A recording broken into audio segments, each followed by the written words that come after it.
नमरूद जो दुनिया में हुक्मरानी करता था, जिसने प्रेग्नेंट औरतों को मरवा दिया था, जिसने छोटे छोटे बच्चों को कत्ल करा दिया था, जिसको अपनी ताकत पे इतना नाज था कि हजरत इब्राहिम ने उसका नशा उतार के रख दिया। उससे दरबार में कहा था खुद को खुदा कहलवाता है, जनता से सजदे कराता है, जरा सा उनको क्या है वो दे देता है, गल्ला वगैरह दे देता है, जरा सा राशन पानी दे देता है, तो खुद के खुदा होने का ऐलान कर रहा है। हजरत इब्राहिम ने जब चैलेंज किया जवाब ना दे सका। आपने कहा मेरा खुदा तो वो है जो जिंदों को मार देता है और मुर्दों को जिला देता है। कैद खाने से बुलाया, जिनको फांसी होना थी उनको छोड़ दिया, और जिनको छोड़ना था फांसी पे लटकवा दिया। कहा इब्राहिम देखो ये काम तो हमने भी कर दिया। इब्राहिम समझ गए कि नील बटा नील जीरो बटा सन्नाटा है, कुछ नहीं आता जाता है, जनता की कमीलमी और जाहिल पने का फायदा उठा रहा है। आपने कहा अच्छा नमरूद ये बता अगर तू खुदा है तो सिर्फ जमीन का खुदा है या आसमान का? अरे तो वो तो तनतना हो गया, उसका सीना तो बड़ा चौड़ा हो गया, पता नहीं कितने इंच का हो गया, कितने इंच का हो गया वो आप समझते हो, मुझे बताने की जरूरत नहीं है। कहने लगा अरे मेरी हुकूमत तो आसमानों पे भी चलती है। इब्राहिम खलीलुल्लाह ने कहा तब तो सूरज पे भी चलती होगी। कहा बिल्कुल चलती है। कहा सुन नमरूद मेरा खुदा वो है जो सूरज को पूरब से निकाल के पश्चिम में डुबोता है। अगर तेरे पास पावर है तो एक दिन ऐसा कर सूरज को पश्चिम से निकाल के दिखा दे। फबुहितल्लज़ी कफर, कुरान का 3रा पारा, मेरा रब कहता है फबुहितल्लज़ी कफर, तोते उड़ गए नमरूद के, बोल ना सका। ऐसे तोते उड़ने का मतलब होता है ऐसे। कुछ देर वो इसी पोजीशन में रहा, आंखें खुली की खुली रहीं। हजरत इब्राहिम बोले वो सूरज को कह ही दिया था मैंने, अरे तू तो सूरज तो सूरज है, चांद भी नहीं निकाल सकता, सितारा नहीं निकाल सकता। जरा सी ताकत मिल गई तो इतरा रहा है। और जब एंडिंग हुई इनकी, समझ गए ना, ये वाला सिरा तो था नहीं, ये बीच में जो पीरियड है 40 साल का, 50 का, 100 का। वैसे 100 बहुत कम है, सेंचुरी मारना तो बहुत बड़ी बात है। पूरे फतुल्ला सरा में 1-2 होंगे जिन्होंने सेंचुरी मारी होगी पिछले 10 साल। मेरे गांव में 2 लोग ही थे बस, वो भी गुजर गए बेचारे, अभी 1 हफ्ता पहले इंतकाल हुआ एक का। तो 100 मैं कहूं 500 साल भी है तो ये बीच में मौत और जिंदगी के बीच का जो पीरियड है तो ये उसके ऑर्डर के अनुसार ही गुजारो, जिसने भेजा है और जो बुलाएगा। इसमें अपनी न चलाओ, जब आने में न चली, अरे जोर से बोलो यार, जब आने में न चली और न जाने में चले। एक बात बताओ भाई, हमारे मेहरान भाई भी बैठे हुए माशाल्लाह, सलीम भाई, अब्दुल मन्नान भाई वगैरह वगैरह माशाल्लाह सभी भाई हैं, कोई बुजुर्ग हैं, कोई हमारे बच्चे बच्चे जैसे छोटे छोटे।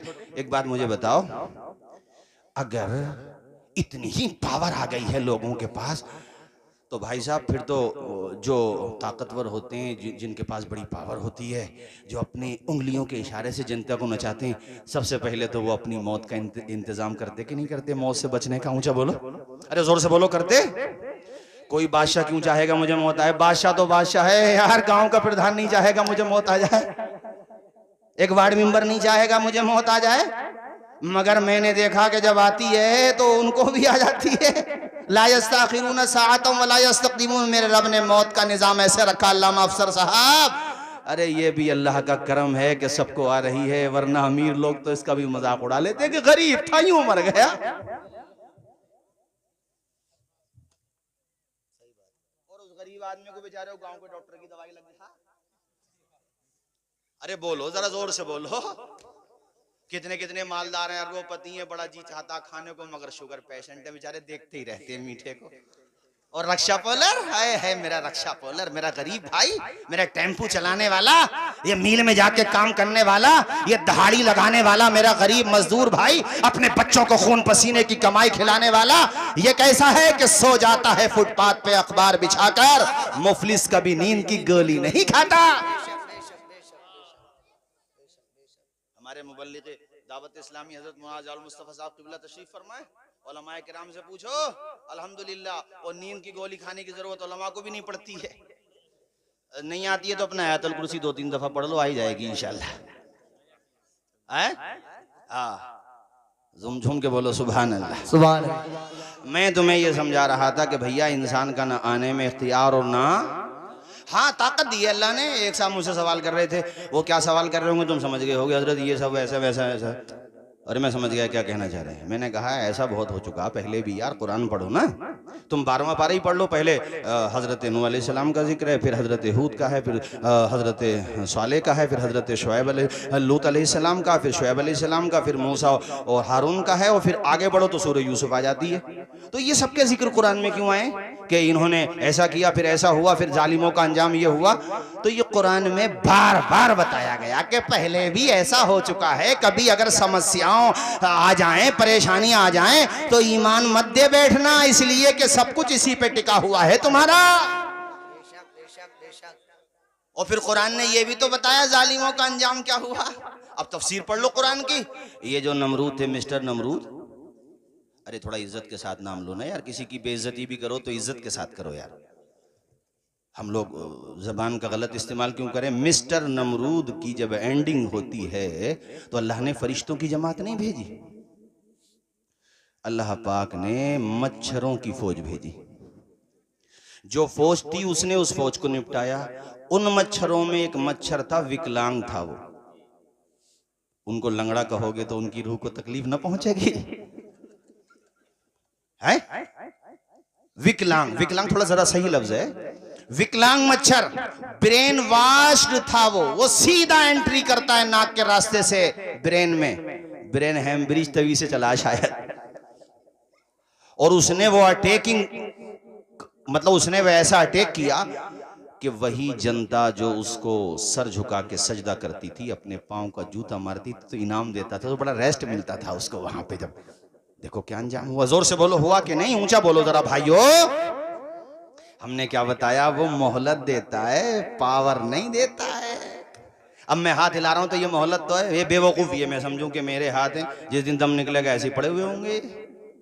अबे तो बेवकूफ हो, ये जो तुम्हें टाइम मिल गया है अच्छा करने का, तो जनता के हित में काम करो, अच्छे काम करो। लड़ने झगड़ने की बातें क्यों करते हो, लड़ाने उड़ाने की? तुम्हारे काम आएंगी, अच्छा काम करके जाओगे। अरे अज़ाब भी होगा तो कमी होगा, बनिस्बत दूसरों के होगा तो हमेशा ही है, मगर आजाब में भी तो फर्क होगा ना। तो मैं इस एतबार से कह रहा हूं कि कभी ये ना सोचो कि हम खुदा हैं। बहुतों के नशे अल्लाह ने ढीले कर दिए, मोहलत दी अल्लाह ने। मैंने पहले तुमसे क्या कहा कि अल्लाह मोहलत देता है, मगर अल्लाह कुरान में ही कहता, इन्ना बत्शा रब्बिका लशदीद, बेशक तेरे रब की पकड़ बहुत सख्त है। जोर से बोलो, पकड़ बहुत। फिरौन को नहीं डुबो दिया अल्लाह ने बहरे हमर में। और जब उसने मौत को देखा, अजाब के फरिश्तों को देखा, तो 11वें पारे में है, कहने लगा मैं ईमान लाता हूँ मूसा और हारून के रब पे। अल्लाह पाक ने जवाब दिया, आल आना वक़द असैता क़ब्लु व कुन्ता मिनल मुफ़सिदीन। अब ईमान ला रहा है, पहले तो बहुत बड़ा फसादी था, कहा कुरान में। और इसके बिल्कुल फौरन बाद आयत है, अल्लाह कहता हम तेरे बदन को महफूज रखेंगे ताकि लोगों के लिए इबरत का सामान। अरे कुरान की एक एक बात सच्ची है मुसलमानों, ईमान मजबूत रखो, डगमगाओ मत। कभी ऐसी सिचुएशन आए तो मैदान करबला है ना हमारी निगाहों के सामने। इतनी सर्दी में दिन के 8 बजे भी निकलने को हिम्मत नहीं होती, मगर वो मदरसे में पढ़ाने वाला उस्ताज और उसके शागिर्द सुबह आज़ान फजर से पहले बेदार हो जाते हैं मदरसे में, आज़ान फजर से पहले। आप सोचिए जरा, पानी अगर गर्म है फबिहा, वरना वो ठंडे पानी से वुजू करते हैं, ठंडे पानी से। और वुजू की हाजत होती है तो फिर वुजू करते हैं, क्योंकि वो जानते हैं ला यमस्सुहु इल्लल मुत्तहरून, कुरान मजीद को सिर्फ बावुजू हालत में ही छूना चाहिए। आप कभी कुर्बानियों को देखिए और इनकी मेहनतों को देखिए, फिर कौम का इनके साथ बर्ताव भी देख लीजिए। जो अच्छे भले लोग हैं वही, उनकी मेहनतें तो रहती हैं जो मदरसे चल रहे हैं, मगर आम तरीके से जो सोच है वो क्या है वो आप सब जानते हैं। और जब अपना सबक सुना देता तालिबे इल्म, जैसे उसने सबक सुना दिया 10 बजे, बहुत सारे तलबा ऐसे होते हैं अल्हम्दुलिल्लाह कि नमाजे फज्र की जमात बाद में होती है, वो अपना सबक पहले सुना चुके होते हैं अल्लाह के करम से, जबकि तुम सो के भी नहीं उठे। फतहुल्ला सराय, चौधरी सराय में पूरे शहर संभल के महल्लों की, बस्तियों की बात कर रहा हूं, जितने भी पुरे और सराय हैं सबकी बात कर रहा हूं। सो के उठे भी नहीं होगे आप। उन्होंने अल्हम्दुलिल्लाह वुजू भी किया, वुजू करने के बाद सबक याद किया, उस्ताद बैठे हुए हैं ना, उस्ताद ने नाश्ता किया। नाश्ता तो सूरज निकलने के बाद मिलेगा, घरों से जागीर से आएगा या मदरसे में बनेगा, वो तब मिलेगा। उससे पहले वो सबक सुन चुके हैं और उस्ताद भी साथ में अपना कुरान शरीफ पढ़ रहे हैं। आप इनका मकाम देखो, इनके पैरों की धूल भी अगर मिल जाए तो तुम्हारी जिंदगी की मेराज बन जाए। इनका रुतबा इसलिए बुलंद नहीं बता रहा हूं मैं कि ये आपके मोहल्ले के या दूसरे सूबे के दूसरी जगह के रहने वाले हैं, इसलिए बुलंद बता रहा हूं कि जब पब्लिक हफ्ते में सिर्फ जुमे की नमाज पढ़ रही है, ऐसे हालात में भी ये कौम वो है जो फज्र की आजान होने से पहले ही उठ के कुरान मजीद की तिलावत कर रही है। आप मकाम तो पहचानिए इन तलबा का, इनके उस्ताद का, उन बच्चों का जिन्होंने अपनी माँ का आंचल छोड़ दिया। मदरसों में जब पढ़ने आते हैं बच्चे, देखो कितने तलबा ऐसे होते हैं, खुदा की कसम, जो जुमेरात आने का इंतजार ऐसे करते हैं जैसे आप लोग ईद आने का। क्यों? कि वाली साहब का चेहरा देखने को मिलेगा, घर को जाने को मिलेगा, अपनी माँ का चेहरा देखने को मिलेगा।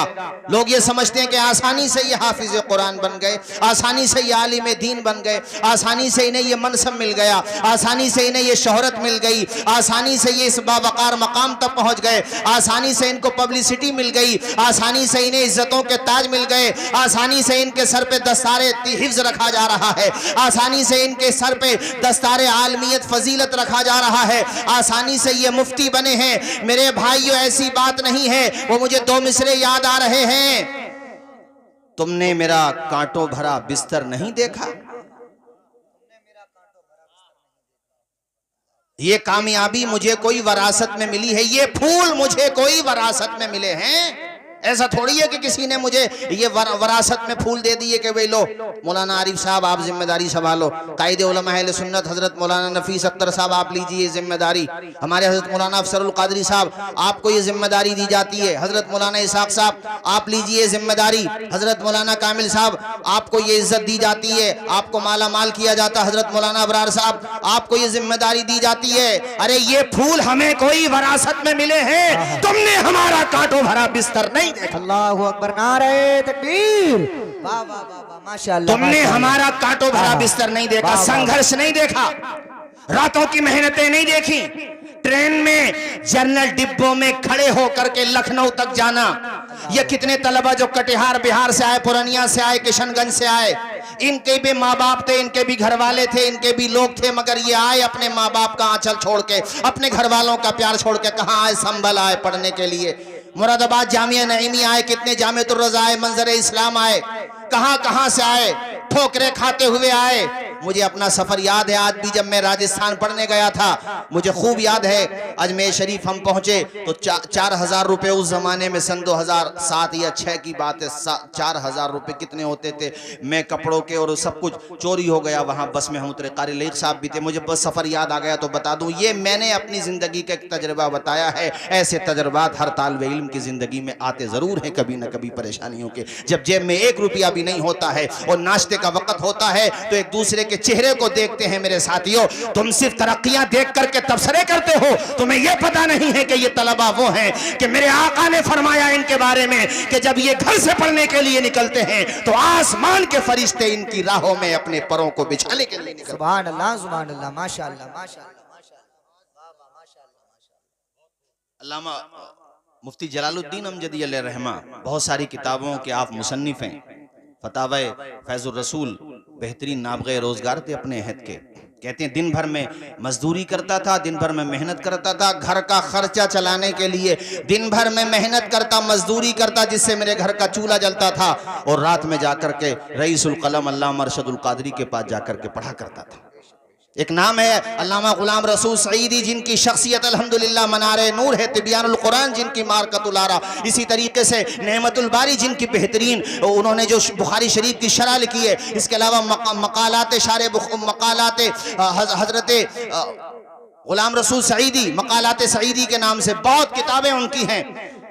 उनके बारे में है कि सिर्फ 1 जोड़ी कपड़े थे, सिर्फ 1 जोड़ी कपड़े, और जब नहाने की जरूरत आती तो बस्ती के बाहर जाते और कहीं तालाब था वहां जाकर के नहाते और वो कपड़ों को धोते और वहीं पे करीब में उसके आसपास में सुखाने के लिए, जब वो सूख जाते तो पानी से निकल करके बाहर आते थे। ऐसे तालीम हासिल की, मगर अल्लाह ने कितनी इज्जत दी कि आज उनकी लिखी हुई किताबें सिर्फ बर्रे सगीर में अहले इल्म की आंखों का सुरमा और उनके दिल का करार नहीं है, बल्कि जहां जहां भी अल्हम्दुलिल्लाह सुन्नियत पाई जाती है वहां उनके किताब के हवाले जात दिए जाते हैं। मेरे साथी, ऐसे इल्म हासिल किया जाता, संघर्ष की राह चलना पड़ता है। बात तालीम की आ गई तो मैं बता दूं, ये जो बल्ब आप देख रहे हैं, एडिसन नाम है उसका जिसने बल्ब बनाया, उसने वो पढ़ने गया तो टीचर ने जो है एक दिन उसको पर्ची लिख के दे दी, कहा अपनी माँ को दे देना ये खत। वो जब खत लेकर के अपनी माँ के पास पहुंचा, माँ ने सीने से लगा लिया। ये बात मेरी माएँ बहनें सुने, क्योंकि ये जो 9 तलबा आज अल्हम्दुलिल्लाह हुफ्फाज बने हैं, इनकी कामयाबी में इनकी माँ की दुआ भी तो शामिल है, बेशक बेशक, इनके बाप की दुआ भी शामिल है। तो वो घर पे आया, जाकर के अपनी माँ को वो पर्चा दिया जो टीचर ने दिया था। माँ ने सीने से लगाया, पूछने लगा, माँ इसमें क्या लिखा हुआ है?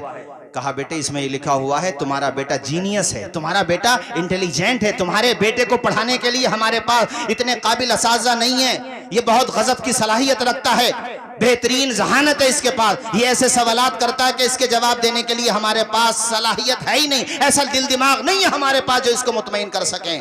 उसका कॉन्फिडेंस बढ़ गया, माँ ने ऐसे कहा। और फिर माँ ने खुद जिम्मेदारी संभाली, कहा अपने बेटे को मैं पढ़ाऊंगी। और इतना पढ़ाया कि उसने दर्जनों इजादात की, ये बल्ब उसने बनाया और भी बहुत सारी इजादात की, और अपने दौर का बेहतरीन साइंटिस्ट बना।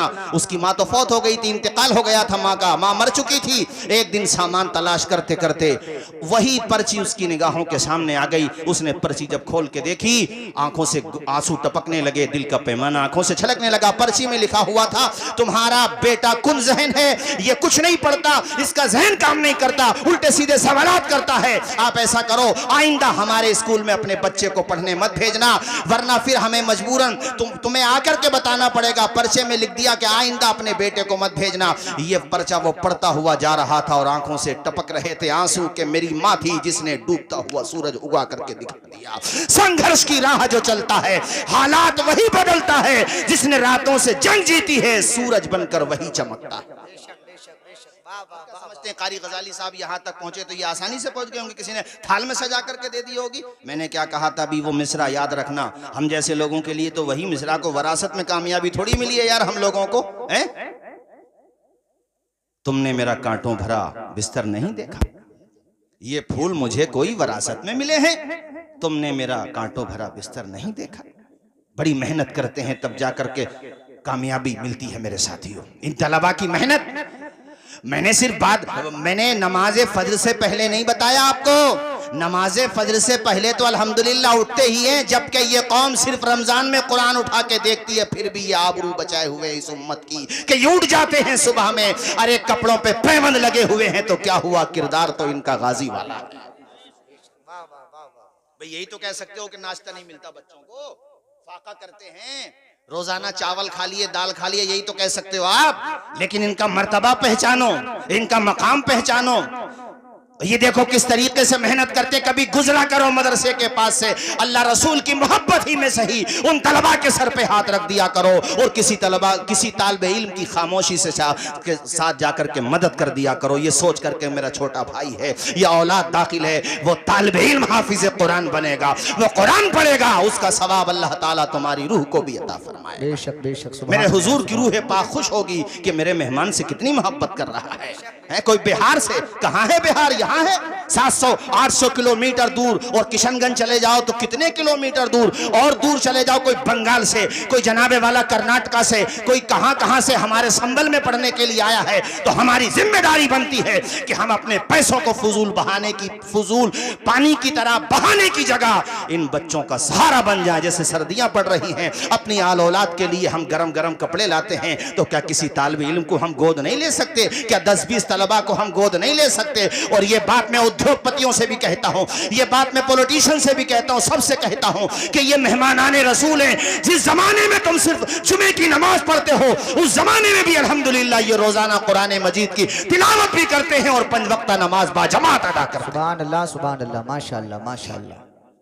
इनका मकाम पहचानो, इनका मर्तबा पहचानो, इनका रुतबा पहचानो, इनसे प्यार करो, इनको सम्मान दिया करो, इनसे मोहब्बत किया करो, क्योंकि कल क़यामत के दिन ये आया है किताबों में कि अल्लाह पाक जब इनसे फरमाएगा जाओ जन्नत में जाओ, तो ये कहेंगे या अल्लाह हम अकेले जाएं या उन्हें भी ले जाएं जो हमसे सिर्फ और सिर्फ तेरी रजा के लिए मोहब्बत किया करते। उनका कोई मकसद नहीं था, नामो नमूद मकसद नहीं था, वो इसलिए हमसे मोहब्बत करते थे या अल्लाह कि हम तेरा दीन पढ़, हम तेरा दीन घर घर तक पहुंचा रहे हैं। उनका सिर्फ यही मकसद था, ए अल्लाह हम अकेले जाएं उनको भी लेके जाएं। रब तो बड़ा करीम है, जब करम करने पे आता है ना, बिजली को कड़क शम्मा को लो देता है, वो तो पत्थर में भी कीड़ों को ग़िज़ा देता है, और देने पे जो आती है करीमी उसकी, एक मांगो तो सो देता है।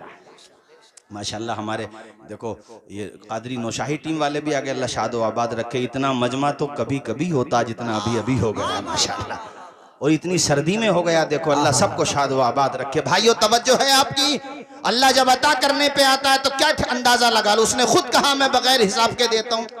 ये बगैर हिसाब हमारे एतबार से है, चूंकि हम हिसाब लगा ही नहीं सकते यार, हम क्या हिसाब लगा लेंगे भाई, अल्लाह ताला अता कर रहा बगैर हिसाब, हिसाब नहीं लगा सकते। अल्लाह पाक फरमाएगा तन्हा नहीं जाओगे, जिसको भी पहचानते हो चलो पहचानो, और उनको भी एंटर करो।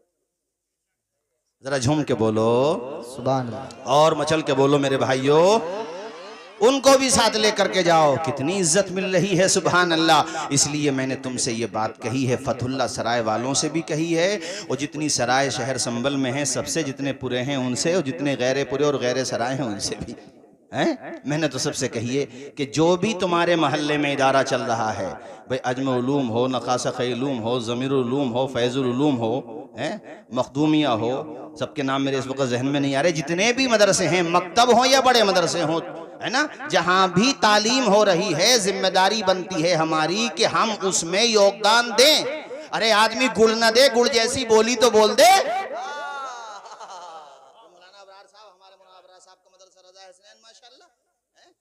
भाई आदमी गुड़ न दे, गुड़ जैसी, भाई मौलाना बड़ी मेहनत कर रहे हो माशाल्लाह, तो दिल बढ़ जाता मौलाना का। ये नहीं है गुजरे तो इधर से भी गुजरे तो ऐसा लग रहा था भोपाल के बटुए हैं, उधर से गुजरे तो भी ऐसे लग रहा था, और मौलाना का दिल टूट जाता है यार। तो मेहनत करो, इनके बाल बच्चों को पढ़ाओ, और सीधे मुंह नहीं बोल सकते। अरे 150 रुपए हाथ पे रख दो उसके, हैं तुम्हारे 150 रुपए से कुछ नहीं घटेगा, मगर उस मौलाना का दिल बढ़ जाएगा जरा। जैसे यहाँ पर माशाल्लाह मैंने अंदाजा लगा लिया थोड़ी देर में, मैं भी सैरो सियाहत वाला आदमी हूँ, मुझे थोड़ी बहुत पहचान तो हो ही जाती है। खूब खुश है माशाल्लाह फतहुल्ला सराय वाले यहाँ पर। मैंने देखा थोड़ी देर में बहुत सारे लोग आ गए मोहल्ले के, और बड़े खुश हैं, कभी कारी साहब बड़ी मेहनत कर रहे हैं, बच्चों को पढ़ा रहे हैं। यार तुम अगर मर गए तो नमाज जनाजा पढ़ाने वाला बेटा नहीं मिलेगा तुम्हें, अगर ये मदरसे बंद हो गए तो। ये सवाल आता कारी नैयर साहब मदरसों ने क्या दिया है? मैंने कहा तुम्हारे बच्चों को जिंदगी का सलीका दिया है मदरसों को।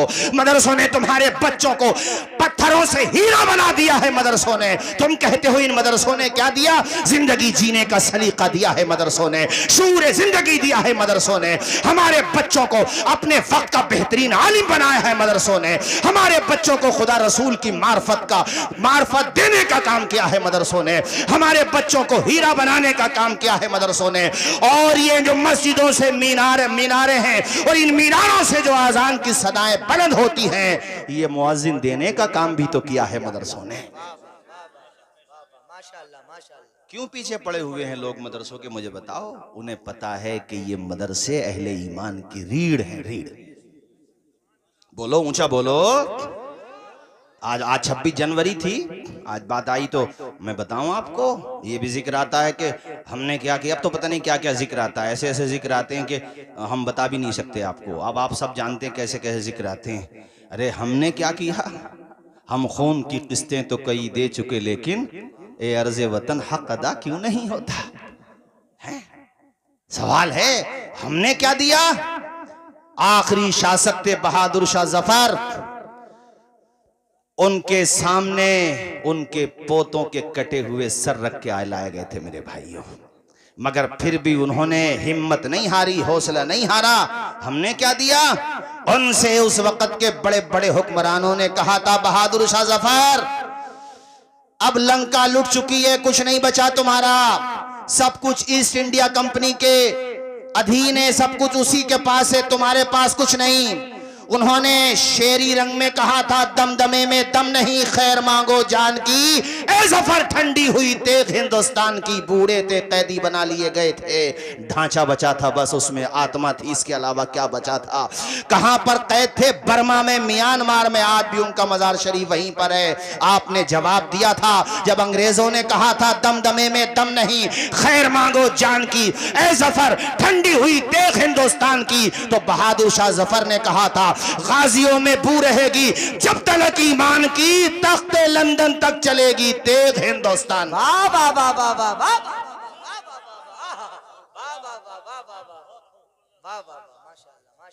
भाइयों, बस में चूंकि वक्त का मुझे ख्याल है, मैं तो औरों से कहता हूँ ख्याल रखो, तो मैं नहीं रखूंगा तो कौन रखेगा।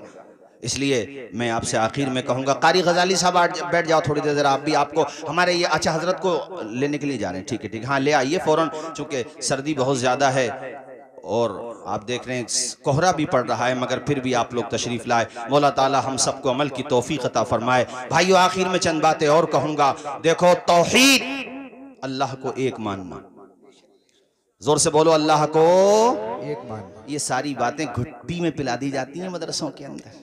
हाँ, एक मान, कुल हुवल्लाहु अहद, ऊंचा बोलो, अल्लाह माबूद ला इलाहा इल्लल्लाह, माबूद सिर्फ अल्लाह है। एक लॉजिकल बात कह रहा हूं मैं बहुत सीधी सीधी बात कह रहा हूं भाई। खुदा कौन? खुदा अक्ल के एतबार से कौन होगा भाई? खुदा जो हमें बनाए या जिसे हम बनाए? अरे ऊंचा बोलो यार, जिसे हम बनाए, तो जिसे हमने बनाया वो तो खुद हमारा मोहताज है। खुदा वो है जिसने हमें भी बनाया, जिसने पूरे संसार को बनाया, जो संसार का रचयिता है। अब इसको हमारा जुर्म समझो, कुछ भी समझो, मगर ये सच है कि अहले हक माबूद और खुदा सिर्फ एक ही को मानते हैं। अपने नबी को भी हम खुदा नहीं मानते, जान से ज्यादा प्यार करते हैं उनसे, मगर उन्हें भी हम खुदा, अरे जोर से बोलो, खुदा। उन्होंने खुद हमें यह तालीम दी, अशहदु अल्ला इलाहा इल्लल्लाह, अल्लाह माबूद सिर्फ और सिर्फ अल्लाह, माबूद सिर्फ वो है। ये तो अकल भी कहती है, बाबा खुदा वही तो है जिसने सबको बनाया, जिसका कोई अंत नहीं, जिसकी कोई शुरुआत नहीं। यार, जिसका आगाज होगा अंजाम भी होगा, लॉजिकल बात है। अरे 1000 साल की उम्र भी किसी की है, तो भैया 1000 साल के बाद तो एंडिंग है कि नहीं, बोलो। और जिसकी एंडिंग हो गई वो खुदा कैसे होगा भाई? खुदा तो वो है जिसने सबको बनाया, उसे किसी ने नहीं बनाया। उसका ना आगाज ना इंतहा, वो हमेशा से है, हमेशा रहेगा। ऊंचा बोलो, हमेशा। बात खत्म हो गई। जिस पे मौत तारी हो जाए वो कैसे खुदा हो सकता है? जिसकी एंडिंग हो जाए वो कैसे खुदा हो सकता है? जो किसी का मोहताज हो, खुदा वो है जो किसी का मोहताज नहीं, पूरा संसार उसका मोहताज। ये बिल्कुल लॉजिकल बात है। हमने ये किताबों में पढ़ा, हमारे मौलाना कामिल साहब हमारे साथ ही बैठे हुए हैं, इसमें क्या बोलते हैं, उसूल शाशी में भी है, हमारे वहाँ उसूल फिक़ह की किताब है। हमारे हज़रत मौलाना आरिफ साहब क़िबला तशरीफ़ फरमा, उलमा पूछिए इनसे। उसमें सवाल ये है कि अगर अंबियाए किराम की जमात नहीं भी आती, तब भी क्या इंसानों पे लाजिम था कि वो खुदा को एक माने? तो जवाब में दिया गया है, उसकी अक्ल तो उसको बताने के लिए काफ़ी है ना, कहाँ इस संसार का रचयिता सिर्फ एक ही है। तब भी जरूरी था उसके ऊपर अपनी अकल दौड़ाए कि जिसकी एंडिंग हो जाए वो खुदा कैसे हो सकता है। हमारे हजरत मौलाना ज़ियाउल मुस्तफ़ा साहब क़िबला माशाअल्लाह, हजरत मौलाना रिफाउल साहब, हाफिज मुनव्वर साहब हसनपुर से, देखो इतनी सर्दी में आ गए, तुम तो शहर के सराय और पुरे से आए हो या हसनपुर से आए? सुबह इतनी सर्दी में अल्लाह शादो आबाद रखे, अल्लाह खुश रखे सबको। भाइयों, बात समझ आ रही कि नहीं आ रही? बोलो। अल्लाह का शुक्र अदा करो कि अल्लाह ने तुम्हें साहिब ईमान बनाया। इससे बड़ी दौलत है दुनिया में किसी के पास?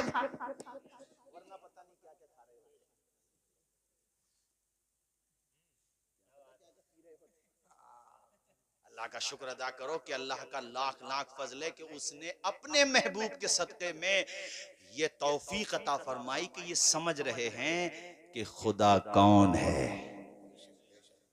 जोर से बोलो, खुदा कौन है? हजरत ईसा जब दुनिया में आए बगैर बाप के, तो उन्होंने जब उनकी माँ पे इल्ज़ाम लगा, सूरह ताहा में है 16वें पारे में, इल्ज़ाम लगा हजरत मरियम पे कि बगैर बाप के कैसे हो गए, उल्टा सीधा इल्ज़ाम लगा दिया लोगों ने। फ़ाशारत इलैहि, तो हजरत मरियम ने इशारा किया अपने बच्चे ईसा की तरफ, तो आप बोल पड़े पालने में और कहा, इन्नी अब्दुल्लाह, मैं अल्लाह का बंदा हूँ। बेशक बेशक। पहले अपनी नबुव्वत का ऐलान नहीं कर रहे हैं, अबदियत का कर रहे हैं कि मैं अल्लाह का, चूंकि जानते थे कि बाद में लोग मुझे भी खुदा बना लेंगे, अरे दावा कर लेंगे, मतलब ये है। और ईसाइयों ने किया, आपने जबान खुलते ही ये कहा, बाद में कहा वजालनी नबिया, मगर पहला लफ्ज ये है कि बेशक मैं अल्लाह का बंदा हूं। जोर से बोलो, मैं अल्लाह का बंदा। बगैर बाप के आ गया तो ये ना समझ लेना कि खुदा मेरा बाप है, माज़अल्लाह। खुदा बाप होने से पाक, खुदा बेटा होने से पाक, खुदा बीवी होने से पाक, वो शौहर होने से पाक। कुल हुवल्लाहु अहद अल्लाहु समद लम यलिद वलम यूलद वलम यकुल लहू कुफुवन अहद। ना उसका कोई बाप है, ना उसका कोई बेटा है, उसका कोई मिस्ल है ही नहीं। वो बेनियाज है, यकता है, वो अकेला। अब कोई कहे साहब इसमें तौहीन हो जाती है, तो हम तो अपने नबी को खुदा नहीं मानते, तो माज़अल्लाह मुसलमान अपने नबी की शान में तौहीन कर रहे हैं। नहीं, खुदा को खुदा मानो और गैर खुदा को गैर खुदा मानो। हाँ, गैर खुदा में जिनके जो मरातिब रुतबे हैं उस एतबार से मानो। हम अपने नबियों को सबसे अफजल मानते हैं क्योंकि वो सबसे अफजल है। मगर खुदा, अरे जोर से बोलो, खुदा नहीं है, खुदा सिर्फ एक है। आवाज आए, खुदा सिर्फ एक है। अरे शान के साथ बोलो मेरे साथ, ला इलाहा। आवाज आए, ला इलाहा। जो संसार का रचयिता है, जिसने माँ के पेट में एक कतरे से तुझे लोथड़ा बनाया, फिर देख कैसे परवरिश पाता रहा। पूरी जनीन की पूरी अल्लाह ताला ने पूरी सूरत बताई है कि कैसे कैसे तू परवरिश पाता रहा, यहाँ तक कि अल्लाह के हुक्म से तेरा ढांचा बन गया। फिर अल्लाह ने चाहा तो उसमें रूह आ गई। फिर देख तू माँ के पेट में 3 अंधेरों में, मेरा रब कहता है मैंने तुझे 3 अंधेरों में रोजी दी। माँ के शिकम का अंधेरा था, माँ के पेट का अंधेरा है, बच्चेदानी का अंधेरा है। और बच्चेदानी में जब तू बच्चा था ना, माँ के पेट के अंदर था, तो वो बच्चा भी झिल्ली से लिपटा हुआ था। तो झिल्ली का अंधेरा, बच्चेदानी का अंधेरा, माँ के शिकम का अंधेरा। मगर देख कुदरत की रहमत का वहां भी था सवेरा। तुझे वहां भी रोजी मिल रही थी, तुझे रिस्क मिल रहा था। कोई नहीं था तेरे साथ वहां, बता कौन था? खुदा की कुदरत थी वहां पे, खुदा की रहमत थी वहां पे। अंधेरा दूर करने को उजाला कौन देता है? उम्मीदें टूट जाएं तो सहारा कौन देता है? शिकम की आग जब बढ़कर कलेजा छलनी करती है, बुझाकर तिश्नगी मुंह में निवाला कौन देता है? वो जो पत्थर में भी कीड़ों को ग़िज़ा देता है, वो खुदा है जो हम सबका काम बना देता है। ए इंसान, तू माँ के पेट में था। अब एक बात बता, कोई इंसान को किसी को पता है कि वो कहाँ जा रहा, अमीरों में जा रहा है या गरीबों में जा रहा? बोलो पता है भाइयों किसी को? मुझे बोलो पता है? जब आया तब भी नहीं पता था कहाँ आया, और जब जाएगा तब भी नहीं पता कि कहाँ जाएगा दुनिया से। किसी को पता है? बताओ। न आने में इख्तियार, न जाने में इख्तियार। तो तुम्हारी इतनी ताकत है भाई साहब, कितनी बड़ी कुर्सी मिल जाए, कसे बाशत कुजा बाशत। कारी नैयर साहब, कितनी ही बड़ी कुर्सी मिल जाए, इतनी पावर है इंसान की कि न आने में इख्तियार, न जाने में इख्तियार। जब आए तब भी दूसरों ने नहलाया था, और जब जाएंगे तब भी दूसरे नहलाएंगे। हाँ, जब आए तब भी रो रहे थे, जब जाएंगे भैया तब का पता नहीं। मगर जिनके बारे में कह रहा हूं वो तो रोंगे। इतनी ताकत है तुम्हारी।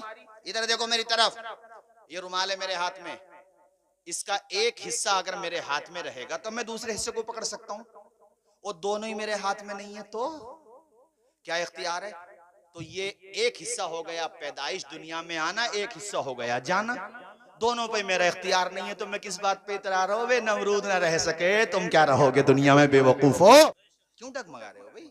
ईमान मजबूत रखो, अल्लाह का शुक्र अदा करो। यार तू दुनिया में आया, अल्लाह का कितना बड़ा एहसान है कि अल्लाह ने अपने महबूब की उम्मतियों में पैदा। बेशक बेशक। नारे तकबीर, नारे रिसालत, नारे हैदरी, नारे गौसियत, मसलके आला हजरत अल्लामा डॉक्टर मुफ्ती शहरयार साहिब किबला, हजरत अल्लामा मुफ्ती नसीम साहिब किबला, उलमाए अहले सुन्नत। नारे तकबीर, नारे रिसालत। आप हजरात सुकून और इत्मीनान के साथ में अपनी जगह कर बैठ जाएं, और जिसको कुर्सी खाली नजर आ रही हो कुर्सी को पुर करके बैठ जाए। हजरत मिंबर रसूल पर तशरीफ लाए हैं, बैठ जाइए, उलमाए किराम ने इस्तकबाल कर लिया, बैठ जाएं। बैठ जाओ भाई, सारे लोग बैठ जाओ। खतीब अहले सुन्नत, मुबल्लिग इस्लाम, अजीम इस्लामिक स्कॉलर हजरत डॉक्टर शहरयार साहिब किबला। कैसे खतीब हैं मुझे बताने की ज़रूरत नहीं है, आप बारहा सुन चुके हैं। हज़रत अपना तारुफ खुद हैं अल्हम्दुलिल्लाह।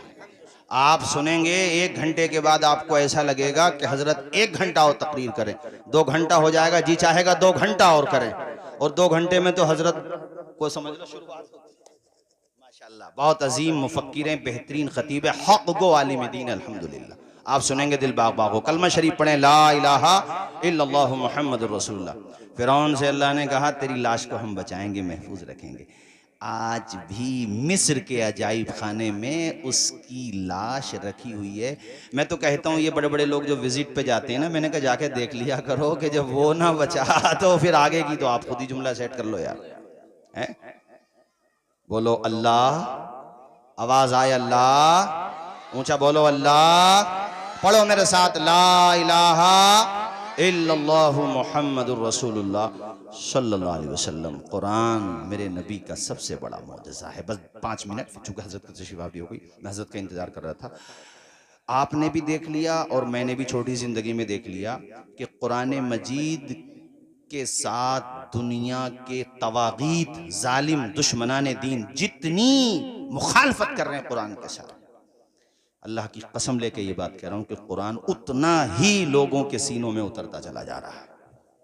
अभी रिसेंटली, ज्यादा दिनों की बात नहीं है, यूरोप के बड़े बड़े कई मुफक्किरीन ने अभी 1-2 महीने के अंदर, किसी की दावत पर नहीं, किसी ने समझाया नहीं, खुद ही उन्होंने कुरान को स्टडी किया और वो अल्हम्दुलिल्लाह दामन इस्लाम से वाबस्ता हो गए। खुद ही अपने आप ही इतना असर पड़ता कुरान का। कुरान का चैलेंज कल भी था, आज भी है कि किसी में ताकत है, जिन्नात को भी बुला लो साथ में अपने, चूंकि शयातीन जिन भी होते हैं, शरपसंद भी होते हैं, तो तुम अमल उमल करके कैसी सेटिंग कर करा के उन्हें भी बुला लो, और तुम भी सब लग जाओ जितने भी पढ़े लिखे हो, कुरान की तरह एक आयत ला के दिखा दो। चैलेंज कल भी था, आज भी है। और कुफारे मक्का ने तो बड़ी कोशिश की थी, अब्दुल्ला इब्ने मुक़फ़्फ़ा को पकड़ के लाए थे एक दफ़ा, बहुत बड़ा फसीह था ये, बेहतरीन अरबी ज़बान का माहिर था, शायर था, पकड़ के लाया, उसे सेट किया बड़ी मुश्किल से, तो वो आया, तो वो जाने लगा, बोले चलो आज हम करते हैं मुकाबला, मुसलमानों के नबी, हमारे प्यारे नबी का नाम लिया उसने, कहा हम करते हैं मुकाबला। वो पब्लिक पीछे पीछे जा रही थी, अब्दुल्ला इब्ने मुक़फ़्फ़ा आगे आगे जा रहा था। रास्ते में मुसलमानों का कोई बच्चा कुरान मजीद की आयत की तिलावत कर रहा था, तो वहीं पे रुक गया, कहा बेटा ये बता तू क्या पढ़ रहा था? कहा ये कुरान है, मैं कुरान पढ़ रहा था। तो वहीं से बैक हो गया, पब्लिक इधर को ढकेल रही है तो पब्लिक उधर को ढकेल रहा। अरे लोगों ने कहा अब्दुल्ला इब्ने मुक़फ़्फ़ा तुम तो अभी बड़ी लंबी लंबी हाँक रहे थे। कहा बेवकूफ़ो, ये बच्चा जो पढ़ रहा है, अल्लाह की कसम ये किसी बशर का कलाम हो ही नहीं सकता, और बशर ही तो मुकाबला कर सकता है बशर से, खुदा के कलाम से कौन मुकाबला कर सकता है। वापस हो गया भाइयों, एक दफा और सेट करके लाए थे एक बहुत बड़े अदीब को, और हुजूर की चौखट पे पहुंच गए थे ये लोग। मेरे आका उस वक्त कुरान मजीद के दूसरे पारे की इस आयत की तिलावत कर रहे थे, वलकुम फिल क़िसासी हयात। इतना ही उसने सुना, चौखट पे खड़ा हो गया था, खड़ा था, गिर गया था, और वहीं से वापस हो गया था। कहा था मक्का वालों, मोहम्मद का मुकाबला नहीं कर सकते हो, इसलिए कि ये जो पढ़ रहे हैं किसी इंसान का कलाम नहीं है, ये तो रहमान का कलाम है। आज खुदा का शुक्र अदा करो, वो कुरान तुम्हारे घरों में मौजूद है, उसकी तिलावत किया करो। मुझे बता रहे थे कई लोगों ने आपके मोहल्ले के बताया कि बहुत से बच्चे हैं यहाँ पर भी, इस बस्ती में भी और दूसरी बस्तियों में भी, जो मोबाइलों पे जुआ खेलते हैं, इसके अलावा शराबें भी पी रहे हैं हमारे बच्चे, और क्या कैसी कैसी बुराइयां बताई, मैं क्या जिक्र करूं माइक पे। और ये नशे वाली बीमारी भी बहुत फैल रही है हमारे मुसलमान नौजवानों में। और भाई तू नशा करने दुनिया में थोड़ी आया था, तू तो दुनिया का नशा उतार के मुस्तफ़ा की मोहब्बत का जाम पिलाने के लिए आया था। तुझे क्या हो गया है यार, तू किधर चला गया है मेरे भाई? मस्जिदें देख हमारी आज भी खाली हैं, कम से कम ऐसे हालात में तो हमें मस्जिदों को भरना चाहिए था, पेशानी झुकाना चाहिए थी। अच्छी बात है जो मस्जिदें हमारे हाथों से गई, उसके लिए रोते हो, ये भी ईमान की निशानी है। इसमें मैं ये नहीं कहूंगा कि अच्छी बात नहीं है, ये कहूं कि तुम मस्जिदों में तो आते नहीं, रो क्यों रहे हो? वो रोना भी ईमान की निशानी है। हाँ, मस्जिदों में नहीं आना ये तुम्हारी बदामाली है, रो रहे हो ईमान है। अब ऐसा करो, जो मस्जिदें खाली हैं उसको भर के अपने गम को कम करो यार, आके खुदा की बारगाह में दुआ करो। वो मेरा परवरदिगार जब चाहेगा, जैसे चाहेगा, हालात बदलने वाली जात अल्लाह की जात है, उस पर यकीन तो करो। हजरत यूसुफ अलैहिस्सलाम का मैंने मुख्तसर तस्करा किया, देखा नहीं है तुमने, घर से दूर किए गए, भाइयों ने ही दूर किया। और फिर देखो उनके बारे में कहा गया भेड़िया खा गया, कुएं में डाल दिया और कुएं से फिर निकाले गए। और फिर देखो इल्जाम भी लगा उनके ऊपर, तोहमत लगी और फिर जेल में गए। कैसे कैसे हालात से गुजरे, मगर फिर अल्लाह ने कैसी कामयाबी अता फरमाई कि मिस्र के तख्त पे बिठा दिया हजरत यूसुफ अलैहिस्सलाम को। भरोसा रखो खुदा की जात पर, उस पे यकीन रखो। नादान को इस बात का बिल्कुल नहीं पता, पढ़े व तो इज़्ज़ु मन तशाओ व तो ज़िल्लु मन तशा। अल्लाह के हुजूर ये होता है फैसला, व तो इज़्ज़ु मन तशाओ व तो ज़िल्लु मन तशा। बंजर जमी पे फूलों की चादर बिछाए वो, पत्थर को मोम, मोम को पत्थर बनाए वो। उसकी रजा से जहर भी बन जाता है दवा। पढ़े सारे लोग व तो इज़्ज़ु मन तशाओ व तो ज़िल्लु। नादान को इस बात का बिल्कुल नहीं पता। आखिरी शेर, और ये हम आपकी सबकी तरफ से, और जो हालात हैं आप समझते ही हैं। बेजानवाजिशात की बारिश फजूली है, हमको जलील करने की साजिश फजूल है। बेजानवाजिशात की बारिश फजूली है, हमको जलील करने की साजिश फजूल है। हम अपना कदम कदम पे निगहबान है खुदा। पढ़े झूम के व तो इज़्ज़ु मन तशाओ व तो ज़िल्लु।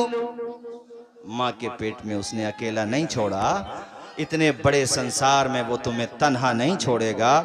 हजरत